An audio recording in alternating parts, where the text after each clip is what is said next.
Okay, I'm going to make a quick video, and this is not a how-to video. It's just a thing you can do if you want to video. So, I have kind of a unique problem with this car. So, this is my idle air control motor, right?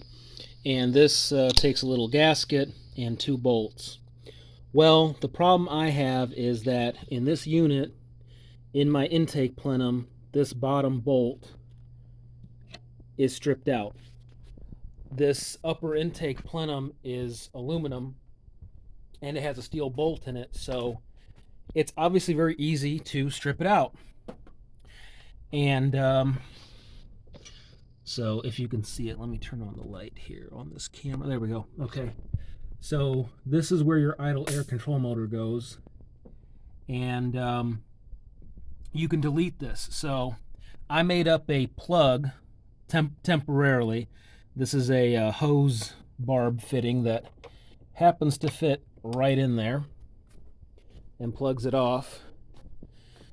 And there's another hose here which I have plugged off with another random piece of plastic.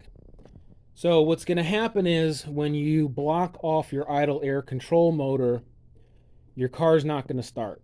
And that's because the idle air inlet is what's giving you that little bit of air for you to idle smoothly. So when that's blocked off and your throttle plate is closed, which is controlled by this set screw here. Now you notice here I have this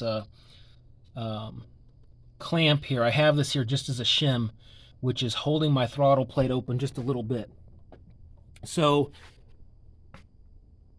what that's doing is it's allowing the throttle plate to be open just a little bit, so it'll start. And you'll see when I remove that shim, it's going to die. So what you're going to need to do is you're going to need to adjust this screw out this way so that your throttle body is open a little bit. And you'll notice when I take this shim out, it's going to die. And that's what's going to happen. So when you block off your idle air control module, think about it this way. You still have to have a small volume of air going into your engine for it to idle. So you're going to have to either put something right here to shim it out or adjust this screw, which they conveniently make it very hard to adjust because it's just it's set at the factory. But you're going to have to open this up just a little bit to get your car to idle properly. So you can delete it, but you have to compensate for it by having your throttle body open just a little bit at all times. Hope you found it helpful.